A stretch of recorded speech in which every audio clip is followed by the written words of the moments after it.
task force will be chaired by the vice president. The vice chairman will be the head of the FTC, Andrew Ferguson, who's with us here as well today. But this is going to launch a whole of government approach to rooting out the very serious problem of fraud in federally funded programs around the country. As an example, you've been seeing it and seeing it pretty big in Minnesota, $19 billion. But that's only for one little aspect of the fraud.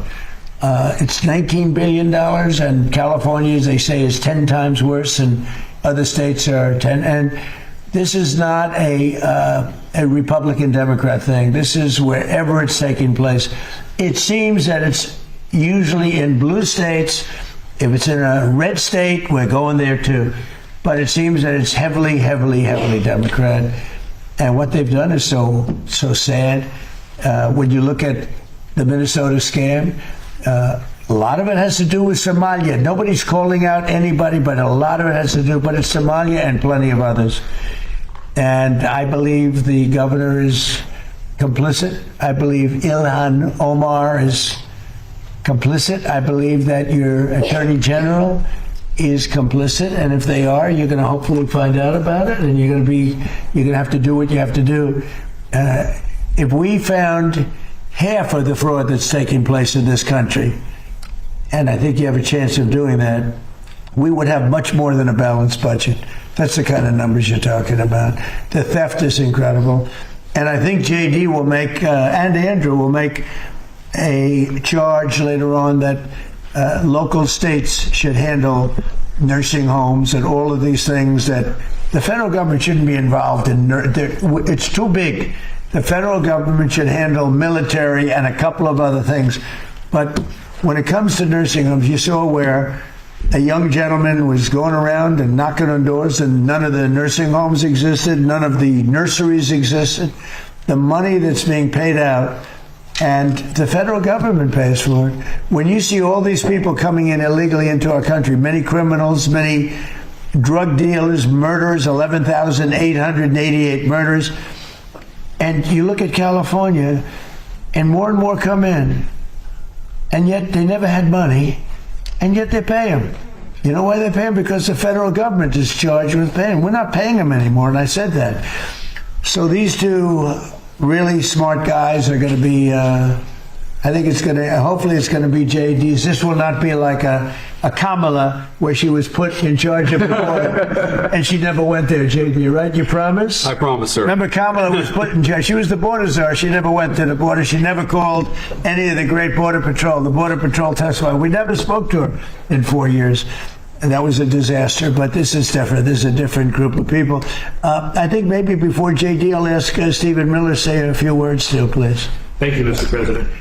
Well, under President Trump's leadership, as we've seen, the illegal flow across the southern border was stopped completely. But what we found since President Trump came into office is that the Democrats have set up a system to funnel hundreds of billions and ultimately trillions of dollars to migrants that are in our country, oftentimes from places like Somalia. So as an example, ICE recently asked a group of illegal immigrants that were in detention whether or not they were receiving Medicaid. Half of them raised their hands and volunteered that they were on Medicaid. Just volunteered that. These aren't the ones who are hiding it, right? They also asked illegal aliens how they paid their medical bills, and they said that if they don't have Medicaid, they go to hospitals, they get free care there, and they bill it to the taxpayers. So they aren't paying for any of their own health care in this country. This is one example.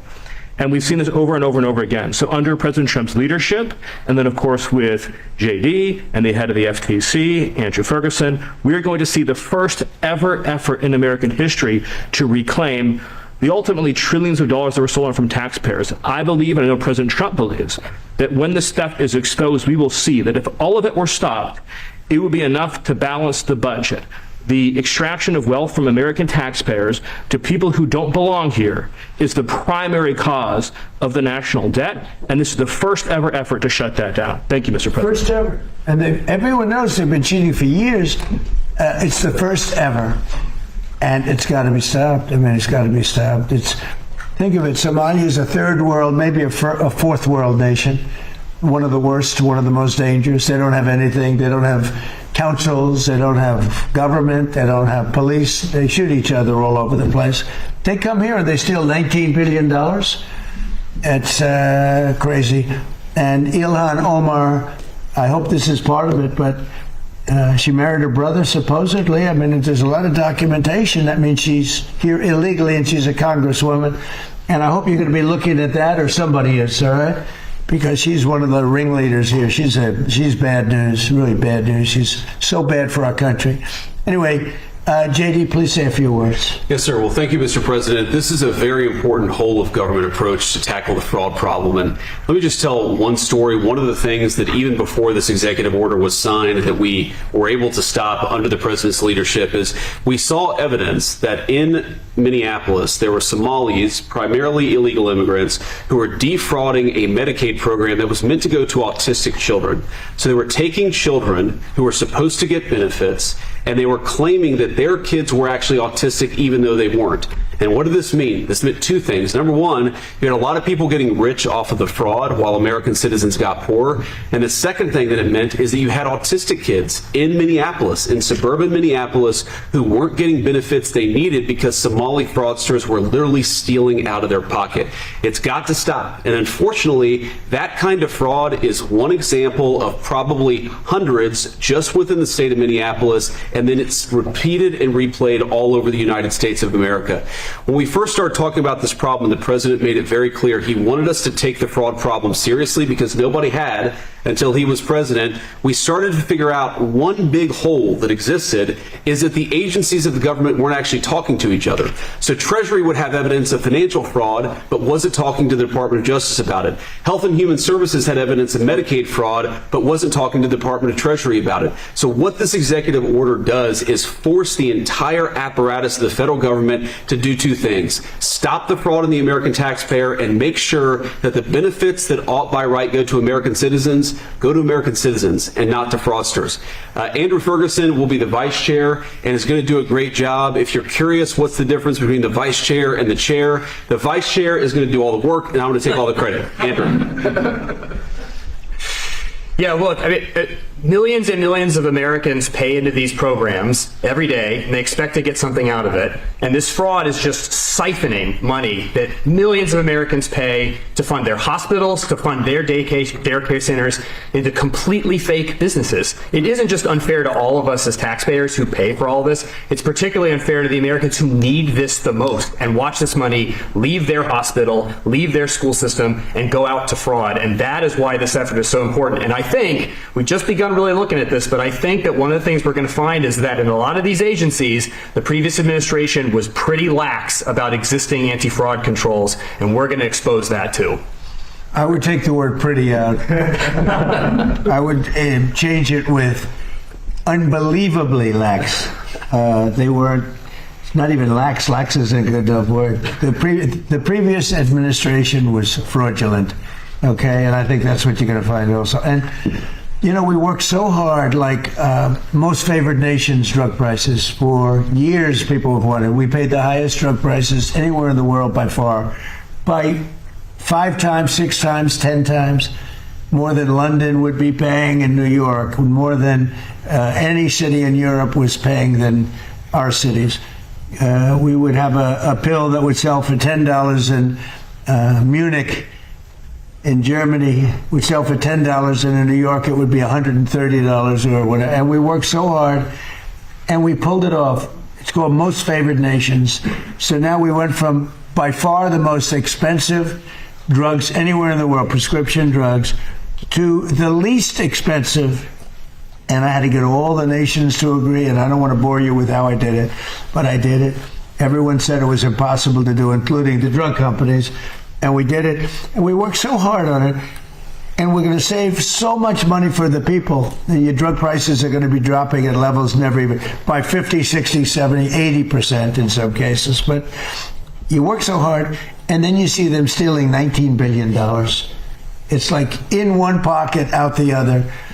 And I think Andrew and JD, I think they have maybe one of the most important jobs. Maybe it could be one of the most important things that we're signing because I really believe that they have an opportunity to do something so good for our country. You know, people talk about balancing budgets. You can't balance a budget when people are stealing $19 billion and nobody's ever heard of anything like it. We had, I guess, in the same state, you went autism, where 4 or 5 years ago, they spent $1 million, and now it's almost $400 million in just a few years.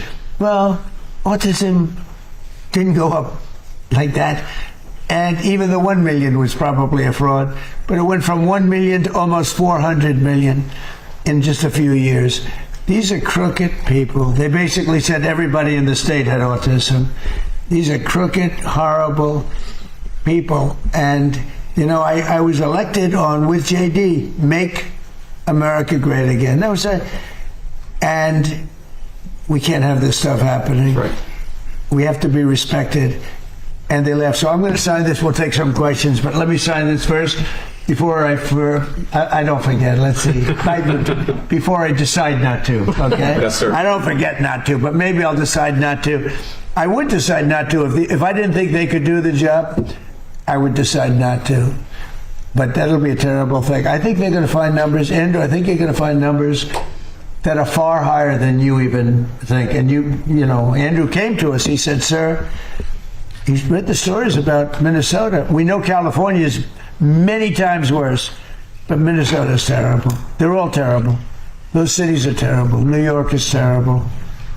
What's going on in Chicago, Illinois, with that slob of a governor is terrible. And the kind of money we're talking about is just country changing. It's country changing money. It's having a deficit to having a really profitable country where you can lower your taxes substantially for people. And I think you have an opportunity to do it. And I think you two guys are the right guy. If you guys can't do it, got a problem, because nobody else will be able to do it. Yes, sir. So I'll sign, and then we'll take some nice questions from our wonderful media.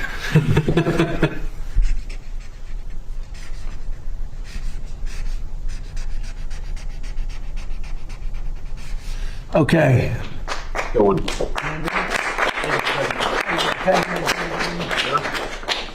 Here you go. Very important. That's a big deal. We've been working on this very long, bro. See, sir. right? Will? Yes, sir. Andrew, do you have a question? Yes, Mr. President. You said during your State of the Union that this type of fraud, the corruption, is the type of thing that can shred the fabric of a nation. Why do you suppose then that leaders of recent memory haven't looked at the systemic amount of fraud that's Because they're taking crooked. place? And Because they're crooked. They make money. They gain power. They use it for power. Like with the Somalians, they vote in a block, 100%. They make a deal with the Somalians. They all vote because they're on a gravy train. It's a company. It's money first, power second. A lot of people say power first. No, it's money first, power second. Did you ever see where, like, Mercedes? People come up, it's from Somalia. They have no money, and now they're buying Mercedes-Benz cars. Okay, it's more cash goes out of the Minnesota airport than any other place in the world or something. We're going to find it. And Minnesota is really bad. The governor's corrupt. The attorney general is totally corrupt, just like the New York State attorney general, Letitia James. She's a highly corrupt person. Bragg, the DA, is a corrupt person. They're all corrupt. These are corrupt people. And we got too many of them in our country. And we have to expose them, and we have to catch them. And if these two guys can't, these are high IQ people. I've always liked high IQ. These are high IQ people. If they don't do it, we're going to go a long way, fellas, to find somebody else that's going to. We have no choice. If honestly, and they may not do a good job. If they don't do a good job, Thank you, sir. no, it's possible. If they don't do a good job, the country's sort of in trouble. Yes, go ahead. Thank you, sir. 2 questions for And I think they're going to do a great job. Go ahead. First, Mr. Vice President, Democrats are already calling you the fraud czar. What's your reaction to that title? And then second, given I like your it. past skepticism of foreign adventurism, are you completely on board with the current war in Iran? So I like fraud czar. It's certainly what we're going to do. And look, we have to do it. As the president said, this is a problem that has festered in this country for far too long, and far too few people have actually wanted to do anything about it. That's what makes this administration different, is that we actually tackle the problems the American people have been confronting. So I'm very happy about it. And look, I think that I know what you're trying to do, Phil. You're trying to drive a wedge between members of the administration, between me and the president. What the president said consistently, going back to 2015, and I agreed with him, is that Iran should not have a nuclear weapon. We have taken this military action under the president's leadership. I think all of us, whether you're a Democrat or Republican, should pray for a success and pray for the safety of our troops. That's the approach that I've taken. Make it as successful as possible. So there's no hesitation, given your past statements with the current operation? What do you mean there's no hesitation with my past statements? Given your skepticism of foreign adventurism, you were a critic of the global war on terror previously. Well, I think one big difference, Phil, is that we have a smart president, whereas in the past we've had dumb presidents. And I trust President Trump to get the job done, to do a good job for the American people, and to make sure that the mistakes of the past aren't repeated. Absolutely. Thanks, sir. Look, JD's been great, but here's the simple thing, and I have, some people, I don't want wars. I want wars less than almost anybody. Peace through strength. But you know what? I've watched Iran for a long time. I've called them out 20 years ago when I was a civilian that liked watching the world. And they're violent, vicious people. The leadership, violent, vicious people. They killed 32,000 protesters over the last 3 weeks. They put out a memo 2 days ago saying, if you protest, we will shoot you and kill you in the streets. And somebody said, oh, there's not that many protests. Well, first of all, there are bombs going off all over the place. But even if there weren't, who's going to do that? Who's going to do it? They don't have any guns, and the other ones have latest in line machine gun, right? And every form of gun you can have. They shoot them right through the middle of the head. They're violent people. If they had a nuclear weapon, they would use it. And sometimes I'll have some of the people that, feel very strongly, like I do about wars. And I say, do you think Iran is violent, and do you think their people are violent? Yes, leadership. Do you think they should have a nuclear weapon, which is massive power?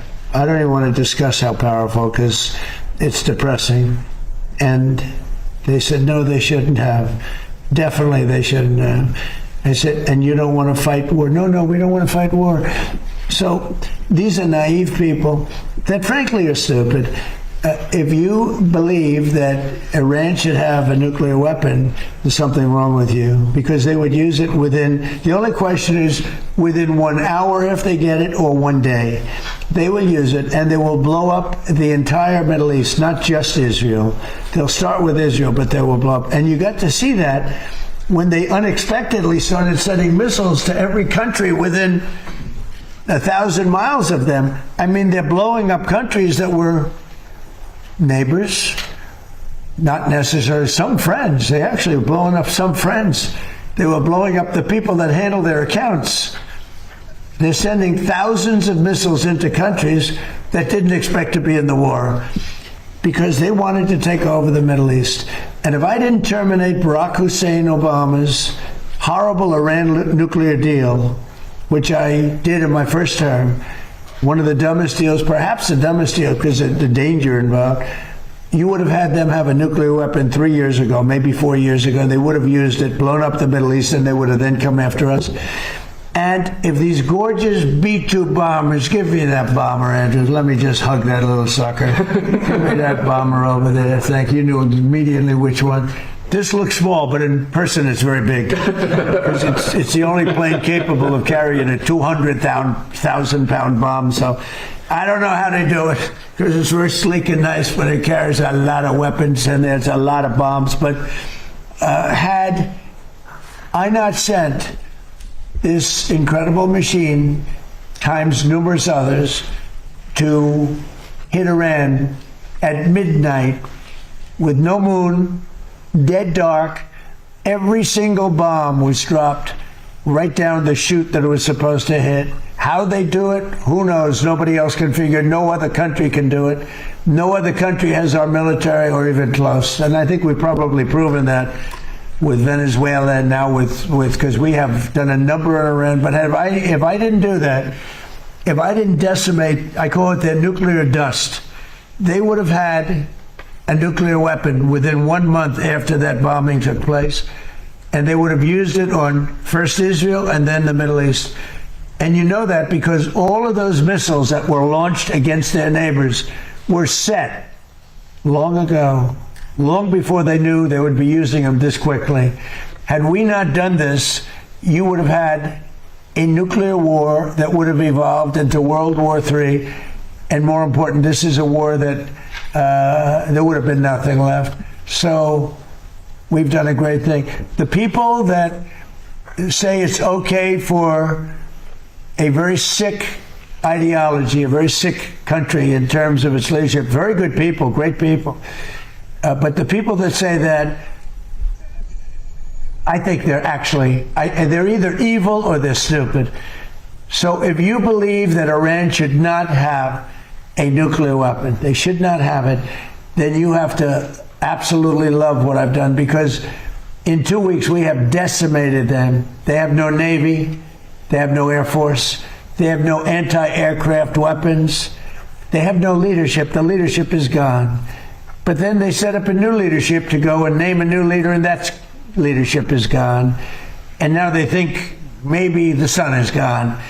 They're all gone. My biggest problem is I have no idea who we're talking to, because nobody ever heard of any of these people. They're all dead. But we did a job for the world, not a job for us, for the whole world. We took the worst country in 50 years and maybe longer from the ideological standpoint, a country that wanted to blow up the world, a country that is sick, and it has a religious fervor. And when you add religion, you know, people don't realize more people died in religious wars than every other war put together. And that's what you would have had here. And it was a terrible thing. I'm very proud of what we did. And I think JD understands better than most. If you give Iran a nuclear weapon, at least a very substantial part of the world would be blown up, and it'll be used almost immediately. Yes. Thank you, Mr. President. You don't mind if I keep this here, do you? Isn't that a beautiful thing? You know, I used to look at it, and I said, it's a piece of art, but how can it be effective? It's so stealth. Think of it, Peter. 1 a.m, it flies in, and they say, sir, they're in Iranian airspace. And I say, oh, and I'm watching it from the Situation Room with a couple of other very smart people, including some good generals, real generals, not television generals. And all of a sudden you see that dive, they start diving, and sure, and you see him 30,000, 20,000. Boy, I said, that was a lot. They went down fast to aim it.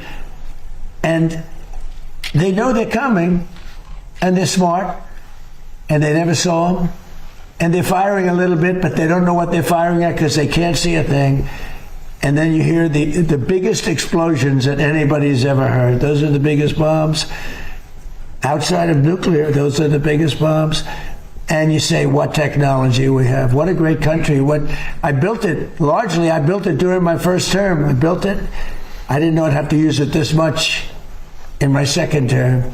But we had an incompetent president. We had an incompetent administration. And if that group of people in any form, whether it's Kamala, him, it doesn't matter, would have had another 4 years, we would have had no country left. Yeah, please. Thank you, Mr. President. You say you're doing a job for the rest of the world. In your conversations with your counterparts, are they thanking you? What are their conversations like when you talk about this military conflict that's taking place in Iran? Well, they should be thanking me, because many of them get 90%. China, as an example, should be thanking us, but I don't expect to thank you, but they should be thanking us. Japan gets 95%, China 91%. Many of the countries, South Korea gets a tremendous percentage of their oil and therefore their energy from the Straits, or as they call it, the Strait. And they should be not only thanking us, they should be helping us. What does surprise me is that they're not eager to help. There are a couple, we'll be announcing some names soon. There are some that really were right up front.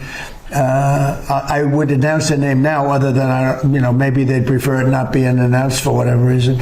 I will say this: it's a lot easier to get people today than it was 2 weeks ago. 2 weeks ago, before we destroyed before we obliterated the country, before we took out, because they're down to about 8% of their missiles, they're down to a small portion of their drones.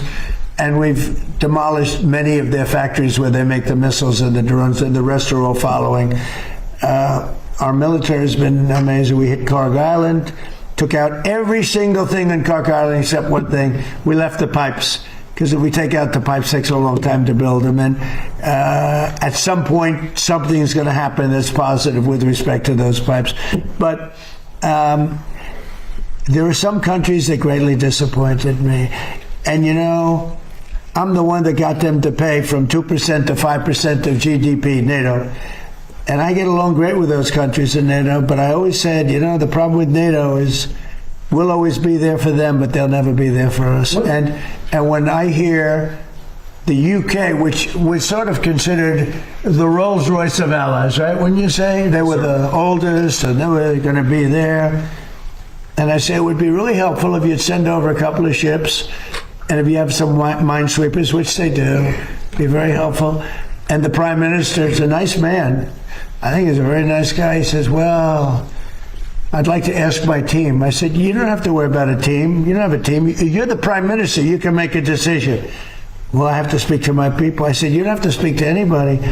So it was very disappointing. And then after we obliterated them, destroyed their military, the whole thing, and it became a much safer zone, he said, we're going to send over 2 aircraft carriers. I said, I don't want them anymore.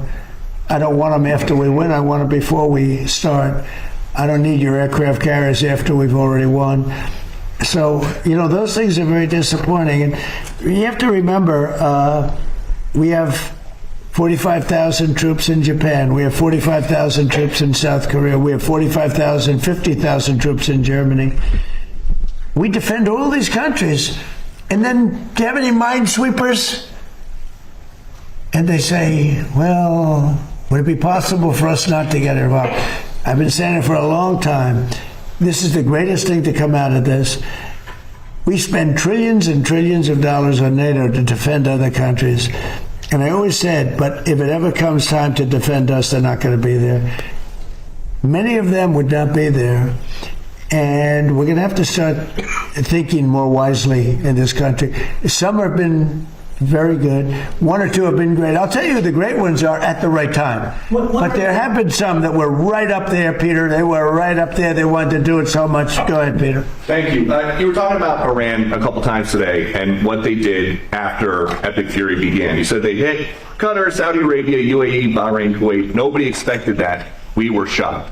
Are you surprised that nobody briefed you ahead of time that might be their retaliation? Nobody, no. The greatest experts, nobody thought they were going to hit.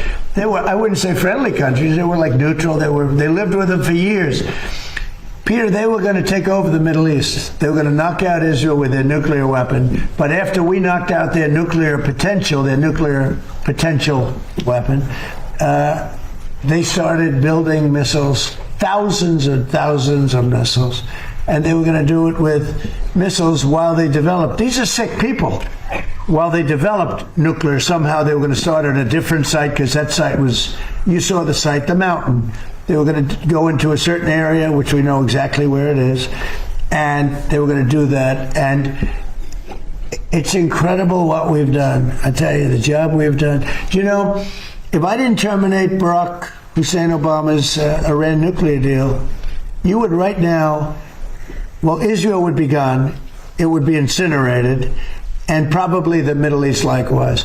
And remember, they have all of those missiles. And I heard they were sending missiles to UAE. I said, that's strange. You know, UAE is like the banker for Iran. They're like the banker. Qatar, their neighbors, they got along okay. Saudi Arabia. All of a sudden, Kuwait is getting hit. Bahrain is getting, all these countries are getting hit. There was no expert that would say that was going to happen. It's not a question of like, gee, should you have known? And if we did know, big deal. I mean, we have to do what we have to do. But we hit them so hard like nobody's ever been hit. We hit them very hard. And we've extinguished most of their missiles. We've extinguished most of their drones. We've extinguished most of the places where the missiles and the drones are built. We've fully extinguished 2 layers of leadership and probably a third, if you believe some story. So we only have one thing, they have a little choke point, and they've used it very well for years, but it doesn't work. But I think this, if some of these countries that we've been good to for years, and maybe more important than that, some of these countries that get 90% and 95% of their energy from Hormuz, the Strait. Hormuz, a famous, wonderful, beautiful place. You wouldn't want to be necessarily sailing a boat there right now. I would not. Okay, you know why? Not because of them, because of us. Because we've taken out their entire navy. We've taken out every one of their drone. They call it a drone layer, a mine layer. There's specific boats that are meant to put mines on. How would you like to have a nation that has 22 boats where their sole function, they're very different looking boats. You wouldn't want one for your family. They're not pretty. Their sole function is to lift a mine into the water and drop it a certain number of feet down. But they had 22 of them. We've taken out all of them, but you can probably drop them off other boats. So we don't even know. By the way, we don't know that any mines have even been dropped. But the thought that they would scares people that have billion-dollar ships. Yeah. Please. Thank you, President Trump. I'd like to ask Vice President Vance to go after possible fraud in California and New York, of course, Minnesota. President Trump, first could I ask you, you said earlier today that the new Supreme Leader, Potomac, maybe you don't know if he's dead or alive. There are a couple interesting reports about him today. There's one report that he just narrowly escaped death in the first airstrikes by stepping out into his garden. There's another report that he may actually be gay despite leading a theocracy that hates gay people.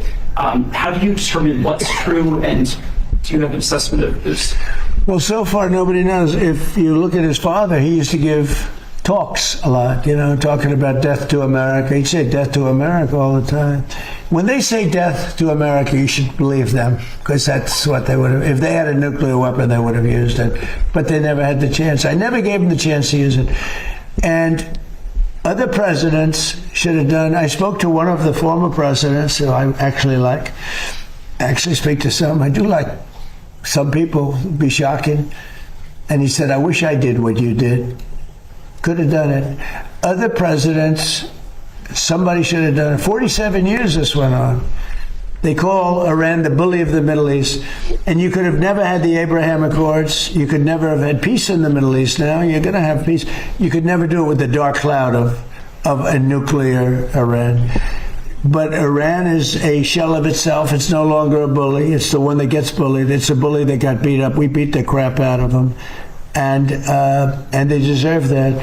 When you see a soldier walking down the street without his arms, or being helped down the street because he's got no legs, or his face is blown to smithereens with no legs and no arms, those two, no legs, no arms, and a face that got racked.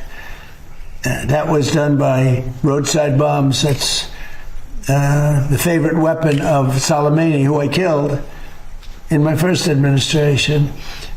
General Soleimani. Had I not killed him, that was the beginning of their downfall, because had he not gone, it's possible that we would not be this far advanced in destroying Iran, because he was a really good general. He was a vicious, horrible man, but he was a brilliant general.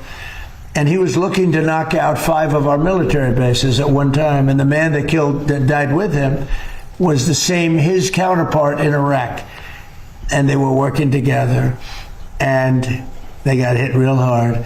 And if that didn't happen, we would have had a problem. But maybe more importantly than that, he was really the mastermind behind it. And they never found somebody to replace him in terms of the genius. I knocked him out, and that was a big step, knocking him out. But if we didn't get rid of the Obama deal, I terminated it against the wishes of my then Secretary of State. He was no Marco. against the wishes of a lot of people at the time. You remember that, Peter? A lot of people. Had I not terminated, remember that, Stephen? You remember? They were all going, dude, this is not, that deal was a disaster. That was a road to a nuclear weapon. They would have had it 3 years ago, and it would have been used, I would say, 2 to 3 years ago, and it would have been used in the Middle East. And by the way, after they were finished that, they were coming over here. They never got a chance to do it. I just want to ask you about something very interesting that you said twice today. That you talked to another former president Yeah, about the Iran strikes. I did. Was it George W. Bush? No, Was it Bill Clinton? I don't want to say. I don't want to say. Because Barack Obama? a member of a party, they have Trump derangement syndrome, all, but it's somebody that happens to like me, and I like that person who's a smart person. But that person said, I wish I did it. Okay, but I don't want to get into Okay. I don't want to get him into trouble. Maybe, hey, I would guess. you know what? Yeah, I think you probably know. You know, it's interesting. And maybe he'd be proud. And I could even ask him that, would you like me to reveal your name to Peter at Fox? Well, at least you have high ratings. Your ratings are through the roof, Peter. Thank you for noticing. Congratulations. Can I ask you another question about Yeah. the war? If Iran, as you said, totally obliterated, got the missiles, got the first 2 rounds of leadership, Air Force gone, Navy gone, can we wrap this war up this week? Yeah, sure. Good. Will we? I don't think so, but it'll be soon. Won't be long. And we're going to have a much safer world when it's wrapped up. It'll be wrapped up soon. We're going to have a much safer world. I had an obligation to do this. I didn't want to, I call it an excursion. I didn't want to make this journey. We had the highest stock market in history. We had low gas prices. Everything was good. And I know exactly. I know what, you're going to do it, and people are going to raise the price of oil. That's good. But I know that. But that's a very small thing compared to allowing them to have. You want to see a stock market go down? Start letting them hit you with nukes. Okay? I think, I said it this morning, I think it's a very small price to pay. And frankly, I thought it was going to go down much more, if you want to know the truth. I assumed that it was going to go down much more, only because people don't understand to a large, it's a big chess game at a very high level. It's a very high level chess, the highest.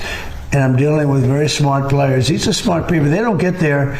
You know, when you deal with some of these people, you're dealing with high level intellect, very high IQ people. These are not Jasmine Crockett and her group. These are smart people. These are really smart people, and violent people, and vicious people, and some very nice people. And some are very nice but violent. They turn violent. But you know what? If I didn't do what I did, we would have been hit. Number one, very important, was the termination of Obama's horrible deal. And number two, this beautiful plane hitting them 8 months ago, whatever it was, and taking out their nuclear capacity. That totally threw them for a loop.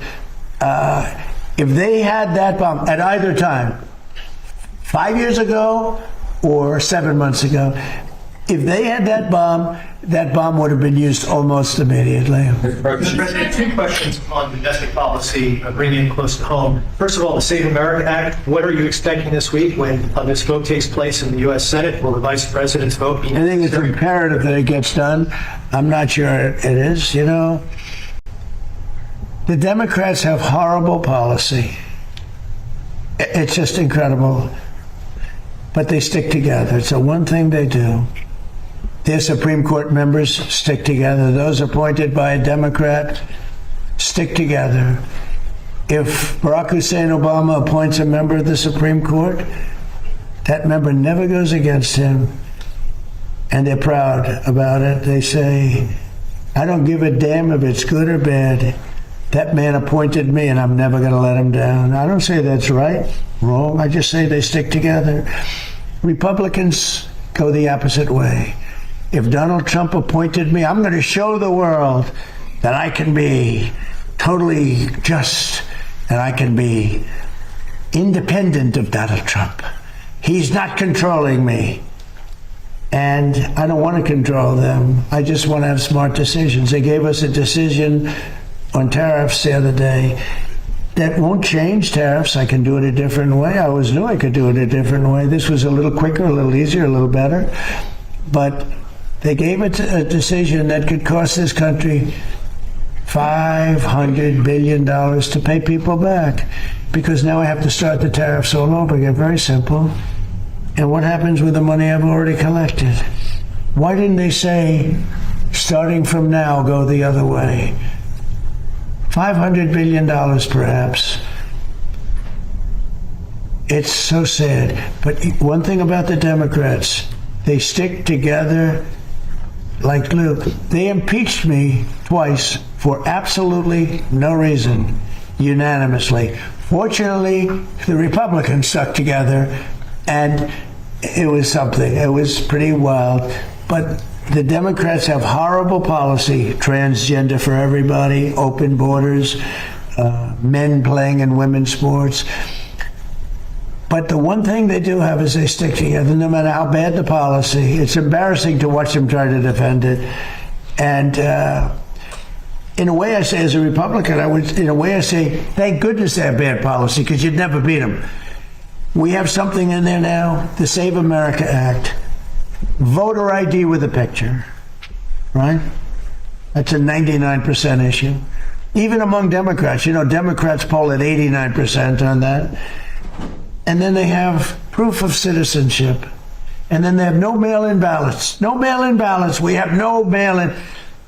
You go to California, they send out like 38 million ballots. Some Democrats get 7, 8 ballots. Republicans are a lot of times calling in, where's my ballot? Where's my ballot? They're lucky to get one. Jimmy Carter, probably the greatest thing he ever did. I thought he was a nice man, not a great president, to put it mildly. How did his attack work out in Iran? Not too good. I think ours is slightly better, wouldn't you say? But Jimmy Carter, the one thing he did after he left with Scoop Jackson and some others, they formed a very elite council, a committee that came out and said very strongly, no mail-in ballots, because we're the only country in the world that has mail-in ballots like we do. The only country in the whole world. People have tried it. France tried it, and they went away. They're now doing paper ballots, watermark paper, which is very hard to cheat. So when you look at what happens with this country, we really have to fix it. That'll be very popular. The other thing we put in there, just as best of, I call it the best of Trump.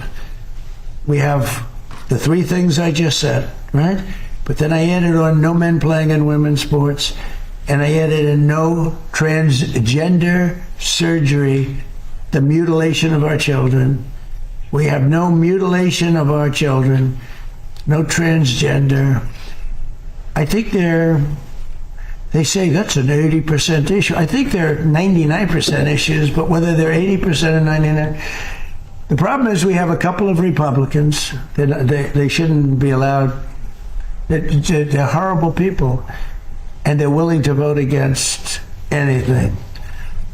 And we have all the Democrats who vote against it. So I think it hurts the Democrats to vote against it, because I'm going to instruct all the Republicans to say that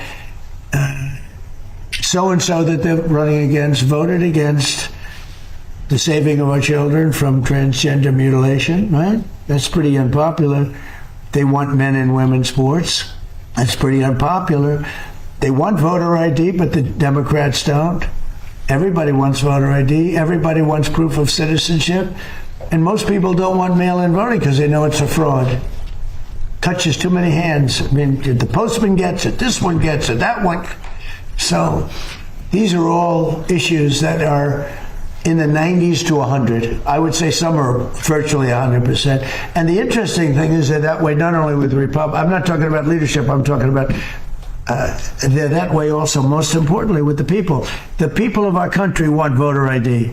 The people of our country want proof of citizenship. And that includes 88%, 89% of Democrats. And I think the Republicans, Eric Schmidt, Rick Scott, Tim Scott. I speak to so many of them. They all want it. I hope John Thune can get it across the line. He's trying. I mean, he told me this morning, I spoke to him, he's trying. I think it'll be a very, very bad thing for our country if they don't. We're just asking for basic things. Think of it. You can't have voter ID. Do you know in California, if you ask a person to show their identification, they have the right to put you in jail. If you're an official and you say, may I please see your identification, you're subject to going to jail. That's how crazy it's gotten with a low IQ person, because Gavin Newsom has admitted that he has learning disabilities. Honestly, I'm all for people with learning disabilities, but not for my president. I think a president should not have learning disabilities, okay?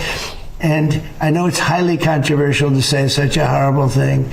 The President of the United States, Gavin Newsom, admitted that he has learning disabilities, dyslexia, everything about him is dumb.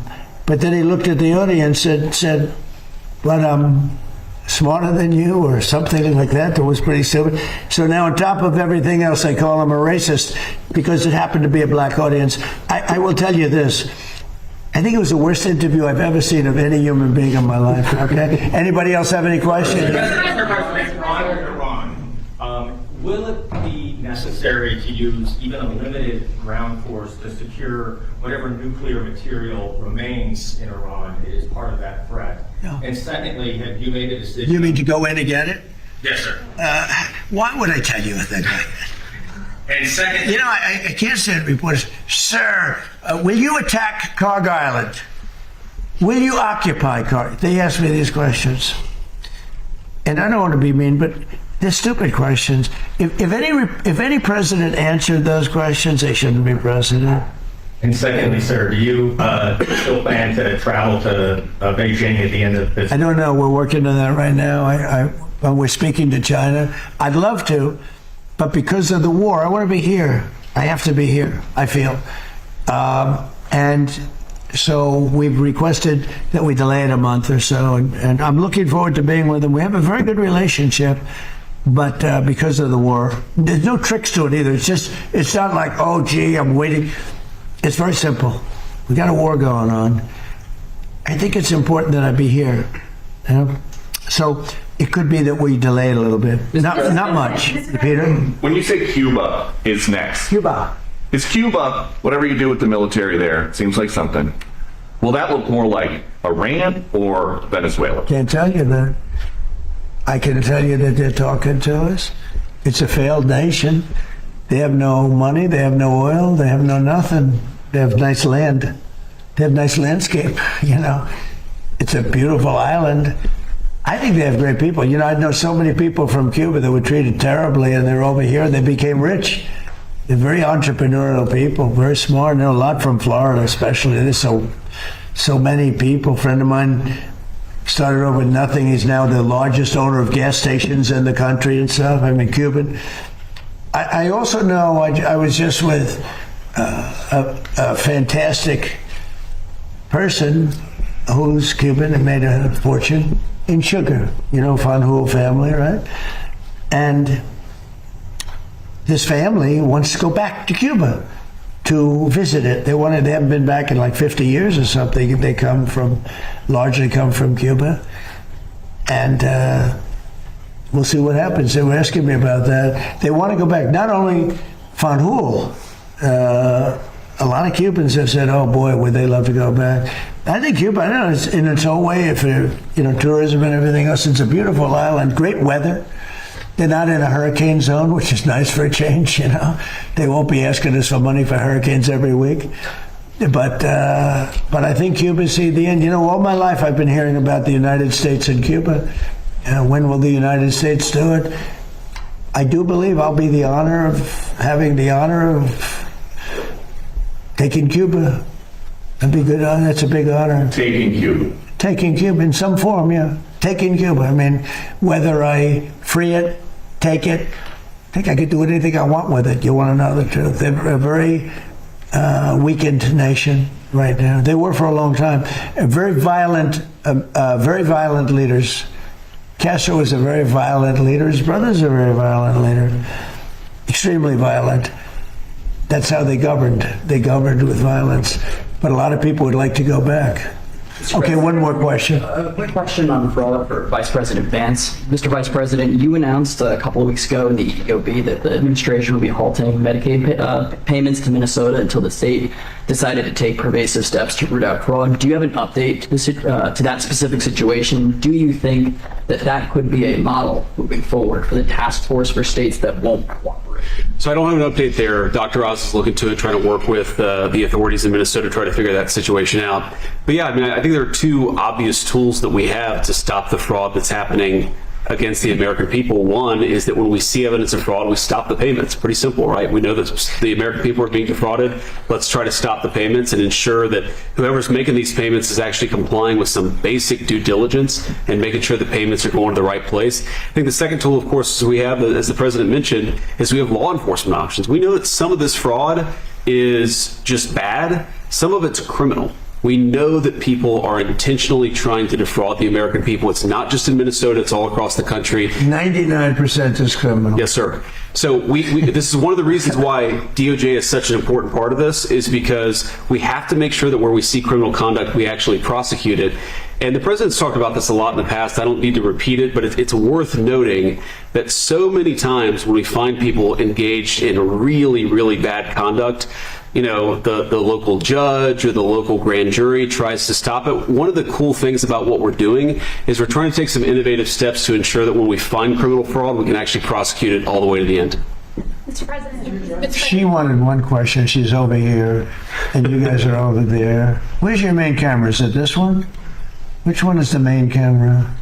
Okay, good. Nice center, good. I thought it was that one. Go ahead. Mr. President, Mary Barrett with Daily Wire, not CNN.